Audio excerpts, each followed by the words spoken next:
Alright, everybody. So, we gotta talk about this What If show that just dropped on Disney Plus. Marvel's new Disney Plus show, animated. They're saying it's kind of like an anthology series, but I don't think it's going to end up being really. I believe there's more to it than they want to say. Didn't get to watch it all in one sitting, but I watched the What If episode. I didn't actually look at the actual episode title, so I don't know what the actual title was, but it's just like What If Captain Carter. It's so awesome. It's really awesome because I just recently rewatched the first Avenger, so all that stuff is really fresh on my brain. The Watcher kind of tells you who he is, what he's gonna do. He's gonna walk us through this whole thing. It talks about how Steve is supposed to be Captain America. It's like, but what if? And then you're in there. It's during Steve's big experiment time, and the would have been Nexus event is that when the doctor asked Carter to go stand in the booth because it'd be more comfortable or whatever, she says no instead of yes, and that changed a lot because she stayed down, a lot of the other people stayed down. Scientist still dies. Steve gets shot, so Peggy has to get in the machine. What happens is that the government, she's a super soldier. The government doesn't want a woman super soldier out there. Bad publicity, I guess, back in the 40s. And she's not having that. She's like, I'm going to do this thing on my own then. So she does. She kicks butt. Haley Atwell comes back. Sebastian Stan. Toby Jones. The guy who plays Mr. Stark. Dominic something, I'm forgetting his name. Quite a few come back. Some of them don't, including Chris Evans. But whoever is doing that voice does a really good job at sounding like Chris Evans. The animation is beautiful. I do wish that the Marvel intro, logo, whole thing was animated. It doesn't go animated until it says Marvel Studios. I wish that whole sequence was animated because that'd be so cool. So pretty much Red Skull in this, he's trying to open a portal through the Tesseract to bring Hydra's champion to this world to help them, which ends up being a big octopus. I want to say just some highlights from the episode. Action scenes are awesome. There's a lot of one shots, so clean. The action is a little more hardcore than it is in the movies. I feel like there's a part where she punches the guy's knee in backwards. And I was like, oh.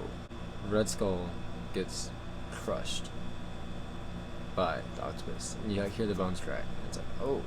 One of my favorite lines was when Bucky almost fell off the train, because as soon as you see the train, you're like, oh no.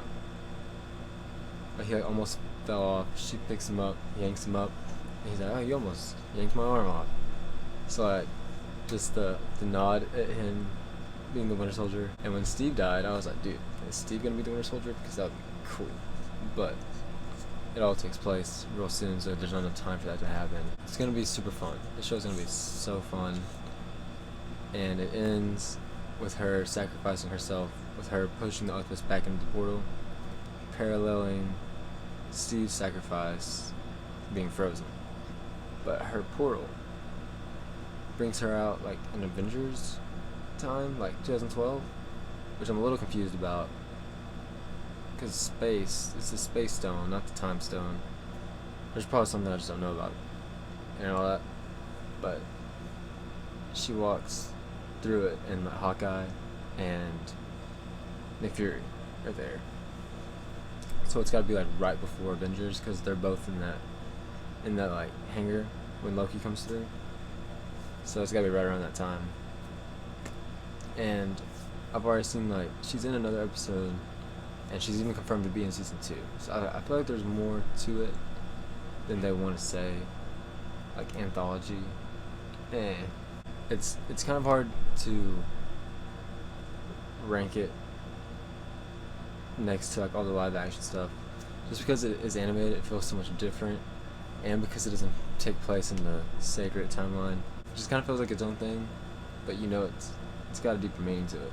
I also liked the line where Steve was talking about how he's not special, like everything is like in the suit.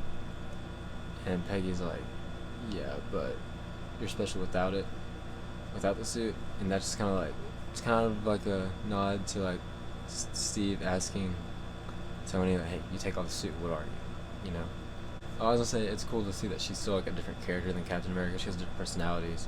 Like there's a part where they say we need a plan, and she's like, I am the plan, or something like that. A little more, not cocky, but a little more like, I don't know. She has that kind of attitude, as to where like in Avengers, where Iron Man's just like wanting to go after Loki, Captain America's like, hey, we need a plan, and Loki's like, I have. I mean, Tony's like, I have a plan, attack. You know, Captain America's more like about the books. We need to have a plan. We're gonna get this done.